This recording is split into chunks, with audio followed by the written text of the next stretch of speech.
Hello, welcome to Spotlight, the Manx equivalent of the Pixar desk lamp that has an aggressive vendetta against the letter I. Spotlight, brought to you by the Isle of Man Arts Council. Under the spotlight today, Parados Theatre Company gives us a sneaky insight into the plot of its Easter one-act play. Kensington Arts Centre is promoting Neurodiversity Celebration Week with some exciting new events. And champion of the Quids in Original Songwriter Competition, Wes Clarke tells Siobhan Flecther about his win. Good evening, my friend. Welcome to the show, and as always, thank you very much for being here with me. Grab yourself a brew and a comfy seat. First up, as you have probably noticed, Easter eggs are out and about. I have already consumed 4. So that means there's not too much longer to wait for this year's Easter Festival of Plays. Now, the festival takes place at the Gaiety Theatre and runs from the 30th of March to the 5th of April. The second of the 2 plays taking centre stage on the opening night of the festival is Harold Pinter's Victoria Station, which is being put on by Parados Theatre Company. I got the pleasure of finding out more from director Tony Eccles, producer Charlie Williams and actor Lorcan Mahony earlier today. It's written by Harold Pinter, a one-act format, and it's essentially about a taxi rank controller, so the person who organises, takes the calls and then gives certain jobs to the different taxi drivers. And so it's all the conversation just between the taxi rank controller and a taxi driver who is number 274. And that's all. That's literally it. I mean, it can be done and has been done as a radio play because it's just across the airwaves if you are of the radios. But we're doing it as a bit of a more of a talking heads kind of thing. So you see, even though we only hear the dialogue between the two, we still see how each person reacts. And very cool. It sounds pretty simple, not in terms of the dialogue, but in the format. So I would imagine there's a lot of pressure to perform well. Yes and no. I mean, with it, Pinter tends to have a lot of these quite simple settings, if you will, 2 taxi drivers, 2 bouncers, to he tends to keep things quite basic in that regard, but then the craziness ensues slowly. It sort of starts off as a quite banal conversation, relatively mundane, and then things just start to twist and go off a little bit, but I won't spoil anything. Oh, it sounds interesting. Yeah. And how have rehearsals been going? They've been good. They've mostly been in my garage, which has been quite useful for me, putting a 14-month-old baby to bed and then going out to the garage to rehearse, and then dealing with 2 dogs yapping around our ankles. But no, good. It's as you mentioned, it's very much in the acting and in the lines and their delivery that is how this is put across. So we've been doing quite a lot of homework and going through lines and picking them apart and finding new meaning, and kind of we'll just message each other now and then and be going and just go, I've just realised this is a really creepy line, and then it was like, yeah, that's really weird actually, and then it'll kind of change the whole way we look at the whole thing. It's what it achieves in 10, 15, 20 minutes is quite remarkable in terms of storytelling and the journey it takes you on. I've never done or read Pinter before, so it's quite intriguing to see the way the levels unfurl if you actually do more than just read a script and present it. This is being put on by Parados, and I remember, Charlie, actually speaking to you years ago when you were just setting up the company, and it seems like you're just absolutely flying and you've achieved so much. So I know it's kind of not on the topic of this show, but in terms of Parados and how far it's come since last we spoke a few years ago, I would imagine you must be very proud. Yeah, no, we are fabulously proud. Myself and Alex Armstrong, who's co-director of the company with me, when we first came, probably we were talking about Much Ado About Nothing, our first performance, which had these two excellent gentlemen beside me in it. And I think partly down to their wonderful acting and everything else, we've kind of grown from there. We did Merchant of Venice last year, and that exceeded all of our expectations in terms of sales and the audience reception of the show.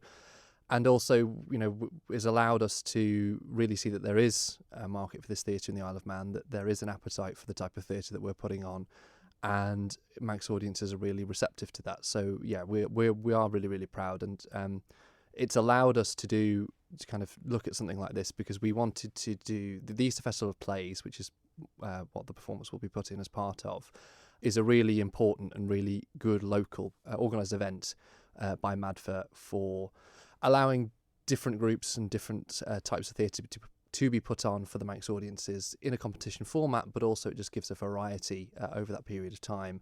And we entered in 2023 with Monkey's Paw as a company ourselves, so that was...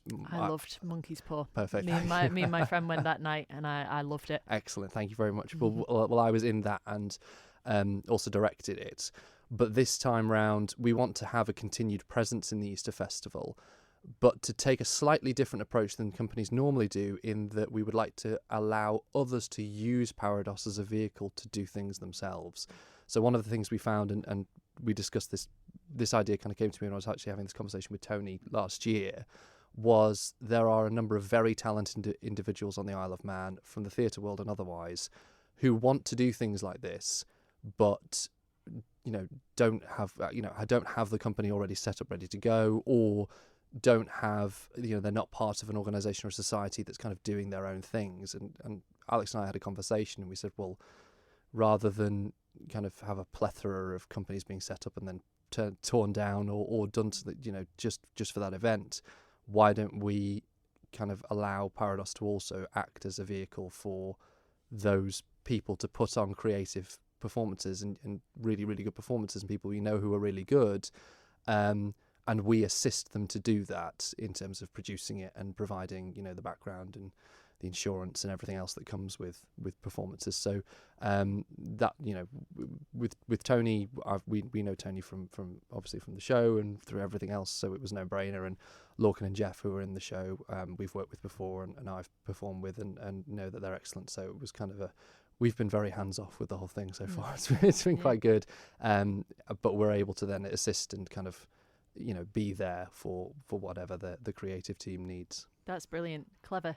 Like really clever, because I wasn't aware that was a process that you were going through, but I think that's fantastic. With something like the Easter Festival, do you focus much on going out for the win, or do you just focus on yourselves and putting out the best? Well, I would imagine you're focusing on putting out the best performance you can do, but is wanting to win something that is important to you? 100%. No, it's not. No. We've told them we'll never work with them again unless they come home with a win. If I don't win, I'm never working nominations. again. I'm going for best actor, best actress, best supporting actor, best staging. Yeah. We need to make a programme. Yeah. From Parados's perspective, no.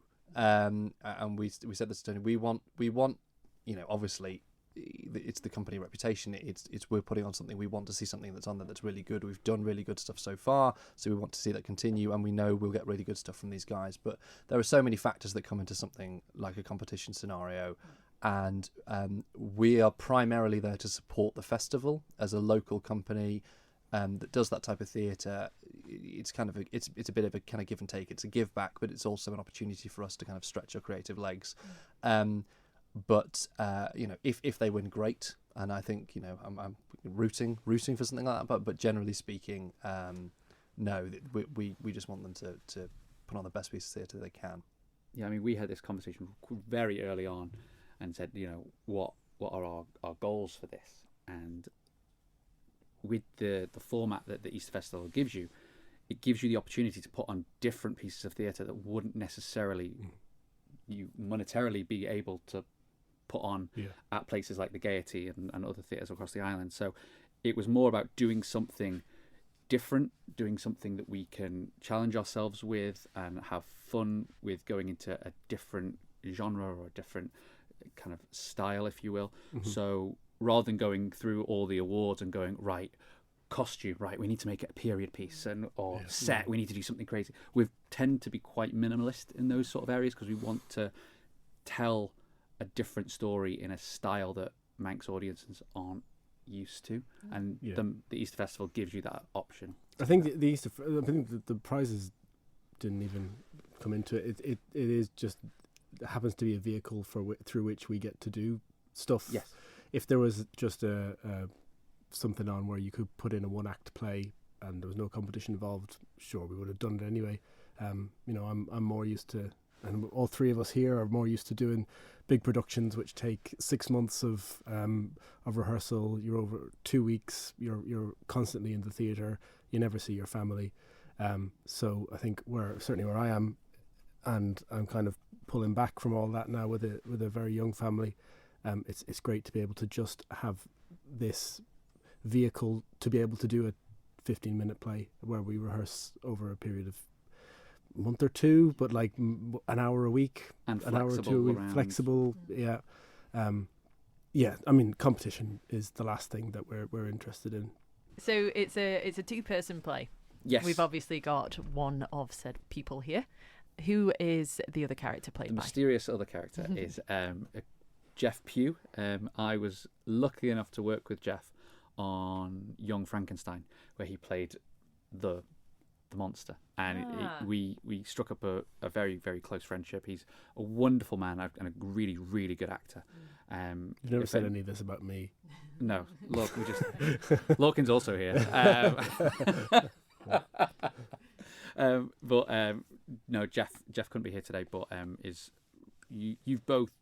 Did you know each other before you worked together? No, we never have. I've worked backstage when Jeff's been on stage, but no, we never.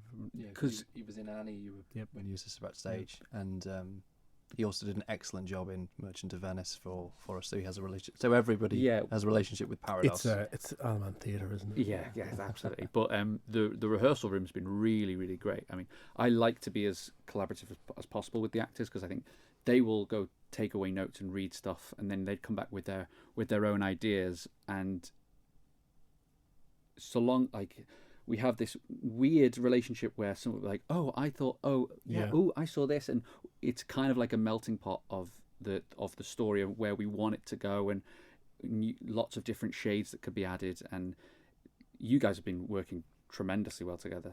Yeah, it's good. I really enjoy that collaborative part of it. It's weird, you as a director will come up with a thought, and then we'll be like, no, don't see it like that, and you're like, yeah, okay, fair enough. It's not that we're completely overruling you. It's just that you are willing to listen, and it shapes. Well, the words are so much of a blank canvas. I mean, you can look at it, you can read it straight up, and it can be one thing. And I know there are productions that have painted it that way, but what we've done, and Jeff, Tony, and I, when we kind of strip it all back, it could be 15 different plays with just the words that are written down. I mean, it's originally written as a comedy, right? Okay. Which and are you not leaning towards that genre?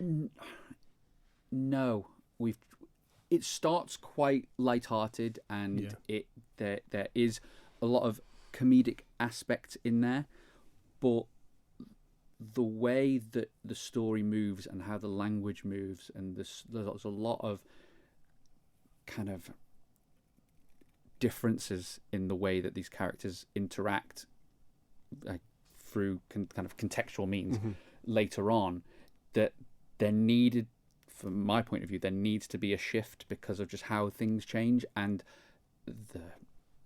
through the course of the evening, it ends up being a very, very different experience to how it starts. One thing I would say, obviously, with the Easter Festival is, as I've said, Parados is really keen to support local theatre and really keen to support Madfort in what they're trying to do.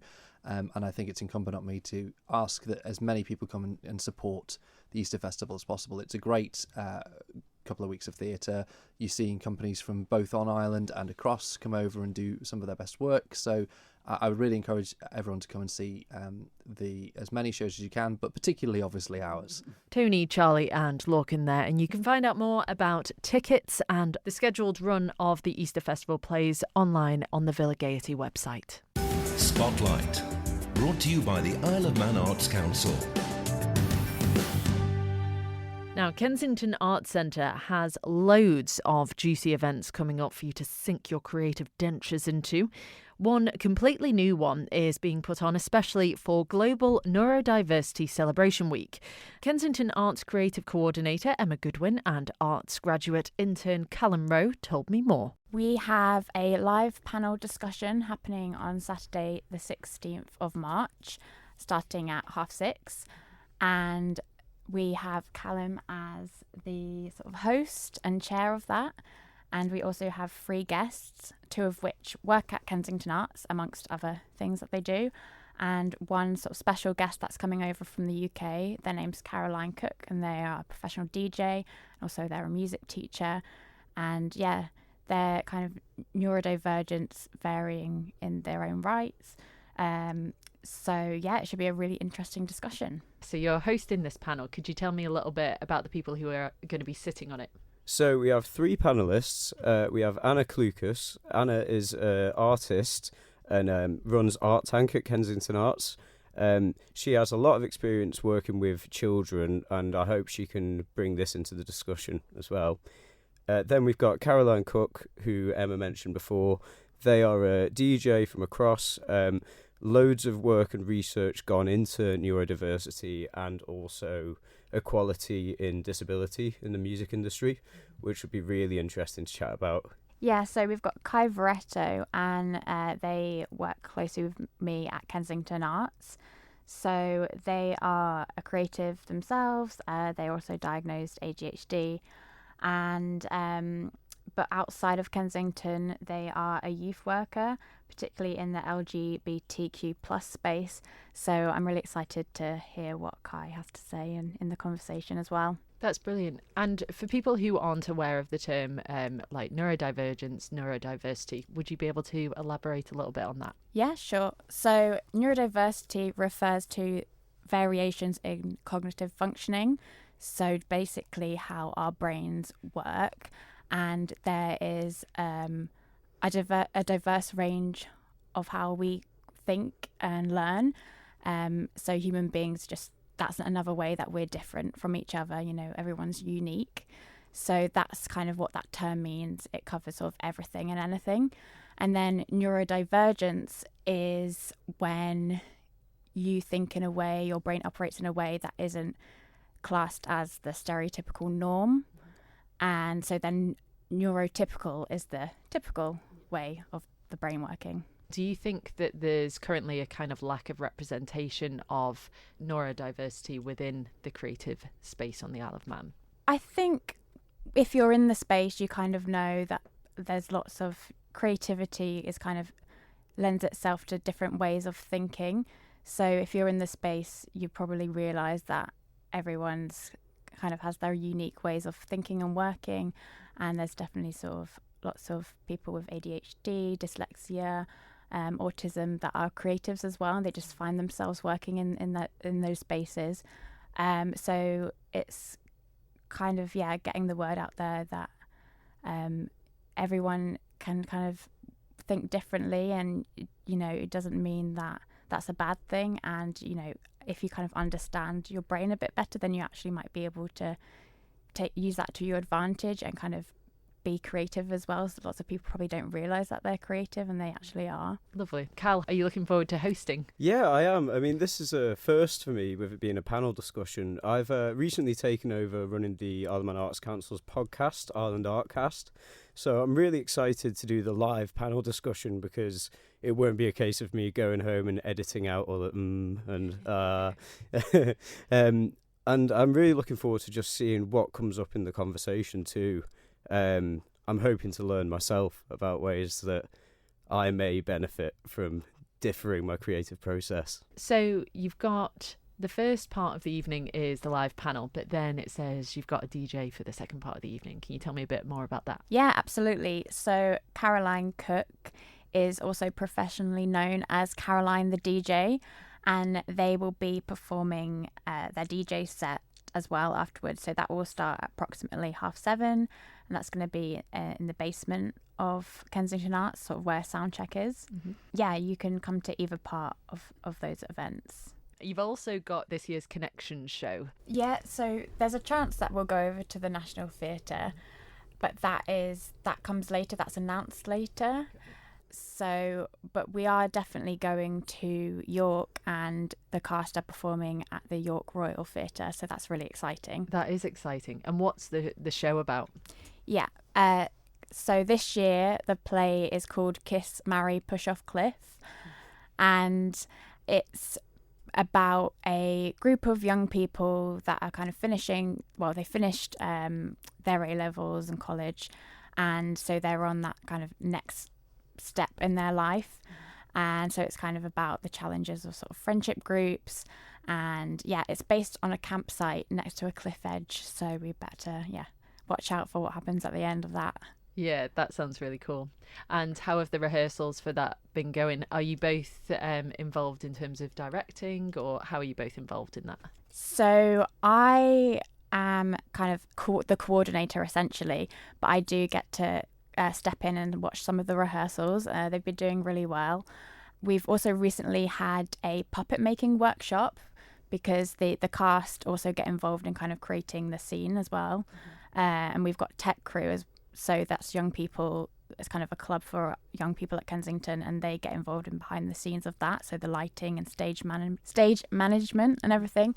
So yeah, I joined the workshop, and we started to create this giant moth, which is really exciting, and I think it's going to look amazing. And I'm just involved in the neurodiversity panel for now, but I think I'm going to start stepping up a bit as an additional guitar tutor for Soundcheck. Excellent. Which should be really exciting. Very cool. And you've also got an open mic night coming up as well. Do you want to talk a bit about that? Yeah, so as part of Neurodiversity Celebration Week, we're going to put on an open mic night in the basement at Soundcheck. So that's kind of me collaborating with Jenny Smith, who's the head of Soundcheck at Kensington. And it's going to be quite a chilled event. But the open mic is it's a free event, and you're welcome to come and see the acts, but also please do put your name down if you want to perform at that.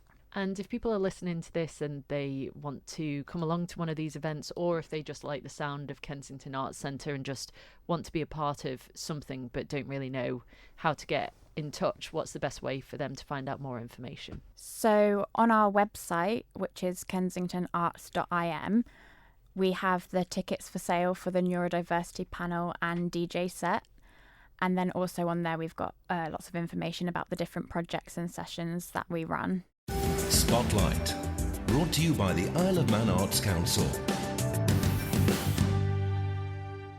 And finally, Siobhan Flecther of Manx Radio Newsroom fame has been rubbing shoulders with the winner of the original songwriter competition at Quids Inn, Wes Clarke.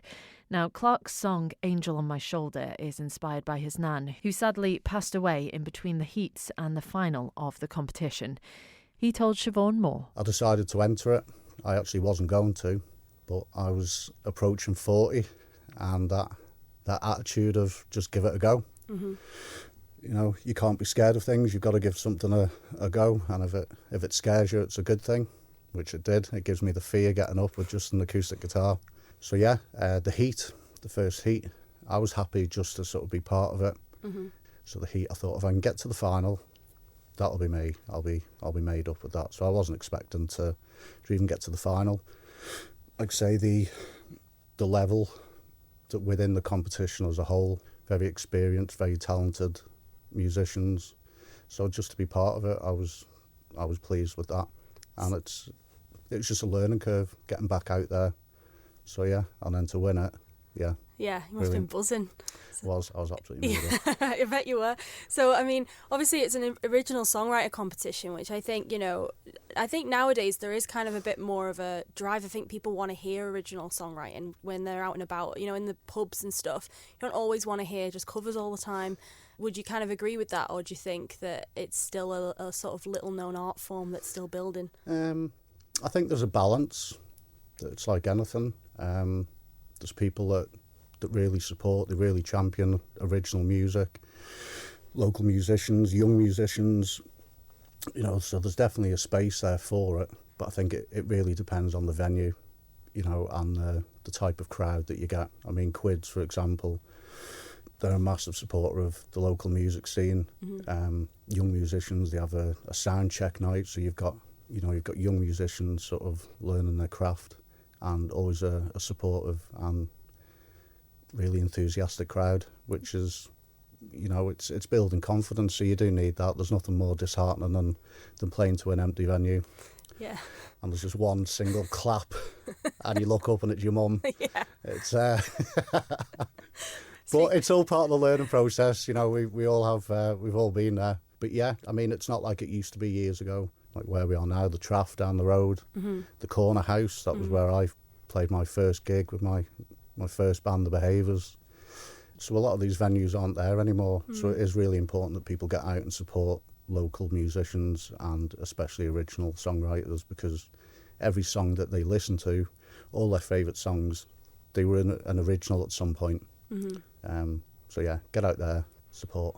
Yeah, because there's like you say, there's a lot of really cool venues kind of across the whole Isle of Man that do support little, people up and coming and people who just want to find the sea legs almost. So I like that you were speaking from experience there of being looking out and being, oh, thanks, Mum. Yeah. Cheers, appreciate it. If your mum doesn't support it, then you're not good. Yeah, exactly. Well, so one thing I'm going to ask guests as they come in when I'm sort of covering this show once a month for Christy is these sort of ideas of these firsts. So things like first album, first gig, first live event you went to. So I'm going to throw some questions at you and test my memory. And test your memory and see let's see about just levels of coolness. I think when I spoke to AJ, you set me up. I've set you up. Look, when I had AJ Maxwell in a few months ago now, he was telling me about his first gig being, I think he said McFly or something, so we had a laugh about that. So don't worry, we've got a range of artists that people have mentioned. I'm a bit older than that, so let's go. So tell you what, first up then, what was the first album you bought and what format was it on? So the first album, I'm generally struggling to think what the first album, but I remember the first sort of LP. So we're going back a bit there. It was the vinyl. It was actually Bryan Adams. Everything I do it for you. That's a tune, though. It is. It was. It's painful. There's a painful look on his face. He's feeling like his street credit is crumbling. There's nothing wrong with Bryan Adams. He's a lad, isn't he? But I was just obsessed with that. Yeah, like I say, I'd been to Centre Parks that summer, 91. It wasn't the summer of 69, but it was, so the summer of 1991. And Prince of Thieves come out, the Robin Hood song, and I was just, obsessed. I was obsessed with it. But see, talking about kind of original songwriters, he's very much man with a guitar, made good really. So, there's some coolness to Bryan Adams. It's all good. It works. I think it's like a guilty pleasure, I suppose, isn't it? All right, well, what about your first memory of live music then? So, like, first kind of gig you attended or any sort of live event? See, I was more into my football, I think, when I was younger. So I did love my music, but I suppose as a live gig, I didn't really sort of go to any. Should I throw first football match at you then? Or do you remember that more easily? I do, yeah. Go on. So that was Liverpool-Chelsea in 1996. There we go. Yeah. And who were we supporting? I'm a Liverpool fan. There you go. See, yeah. I'm from down the road from Liverpool, so I'll agree with you on that one. That'll work. So then, what about your first time performing then? So your first gig, you mentioned it just before, I think, with your first band. Yeah, so that was The Behaviours. So that would have been March 2007, and that was in the Corner House. We were supporting Barry Nelson and Jacaris. So that was a brilliant night. What do you kind of remember from it? Was that one of these dreaded ones with your mum just in the audience, or Oh, was my mum it and dad like were a there. good vibe and Everyone was there. yeah, It was like the whole of South. all out to see you Yeah, all? stormed the capital. They all invaded from the south, did they? But we were lucky in the fact, like, we had a big sort of social group, so I think everyone was really enthusiastic. It was none of our mates were kind of in bands and things like that. So yeah, we were very lucky in the fact that we had great support. Yeah, and it was a memorable night. Yeah. You guys are kind of the cool ones, and everyone's like, oh, they're playing in a band, gotta go and watch I wasn't them. that cool. I think I'd literally had my back to them for Oh, a no. lot of it. Well, probably the nerves, I guess, would kick in. It does, and it doesn't matter how confident you are. I mean, I wouldn't, especially when you're younger. You know, I'm not 25 anymore, so the time tends to clip your wings slightly, humbles you. But even at like 25, I'm being quite cocky and sure of myself. The nerves, of course they do. Yeah. But it shows that it matters. I think if you don't get nervous, if you're not doing something that does scare you, then you're not doing the right thing. Yeah. So nerves and being scared, it's always a good thing. I think that's good advice, definitely. All right, what about if you could only preserve kind of one moment in music for you, what would it be? So I remember when I spoke to AJ, it was kind of like just even listening to his mum singing music when she was doing the ironing or something. You know, it could be anything. It could be a gig you've been to in the last 2 years. It could be anything. Yeah. I won't follow AJ's thing of that. Although my nan was a brilliant singer, so that would be up there. But I think seeing the Verve at Glastonbury in nice. 2008. So that was a moment. Definitely. Just being at Glastonbury, pyramid stage, near the front, and I never thought I'd see the Verve live because they split up when I was kind of at school. So yeah.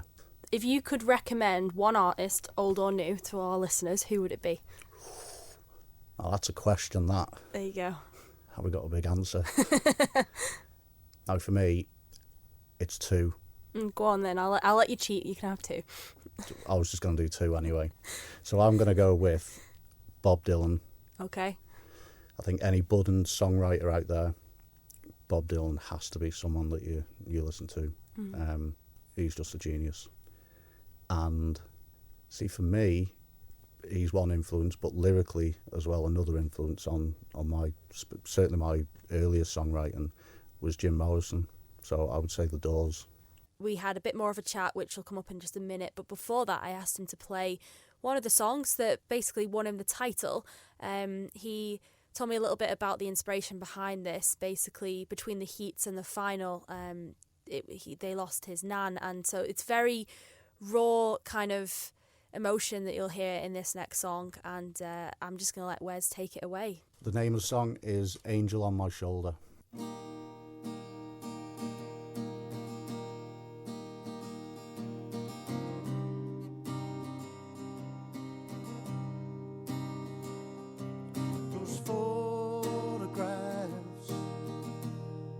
Remind me how we used to laugh.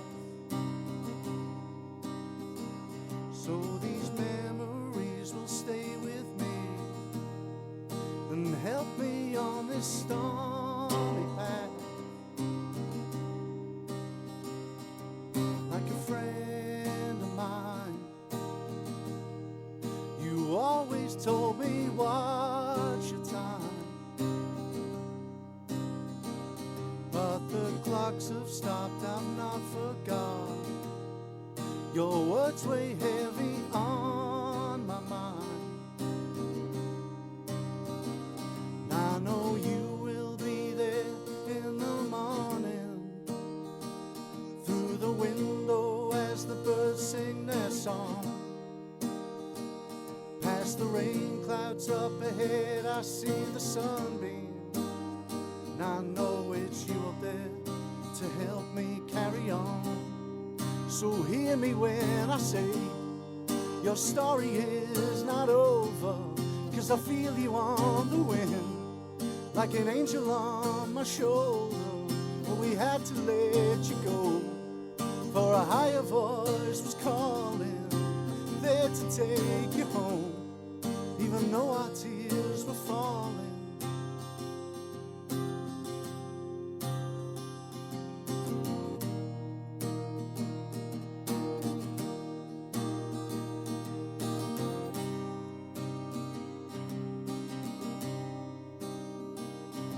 so nothing lasts. They say that everything was past, but the bonds remain, the love's the same, transcended through a looking glass. When those clear blue eyes looked at me for the final time, I saw the youthful you come shining through, ready to dance under Irish skies. I know you will be there in the morning, through the window as the birds sing their song. Past the rain clouds up ahead, I see the sunbeam, and I know it's you up there to help me carry on. So hear me when I say your story is not over, 'cause I feel you on the wind, like an angel on my shoulder, when we watched you fly away, 'cause heaven's gates were calling, and you had to Wes Clarke say there speaking goodbye. to Siobhan Flecther. And that's your fill of fabulous creatives for tonight. There are extended versions of each interview in the Spotlight podcast, which you'll be able to find under the podcast tab at manxradio.com. Howard will be back with you next week, so long as he hasn't been eaten by something in Australia. So thank you very much for keeping me company in his absence. It's been a real pleasure. Enjoy the rest of your day, and until next time, whatever you're doing, just be creative about it. So hear me when I say your story is not over, 'cause I hear you on the wind, like an angel on my shoulder, when we had to let you go, for a higher voice was calling, there to take you home, and I know our tears are falling.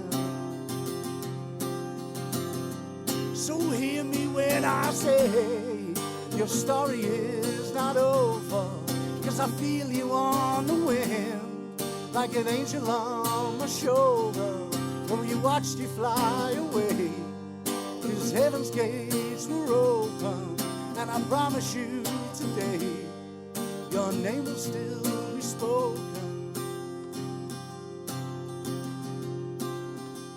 still be spoken.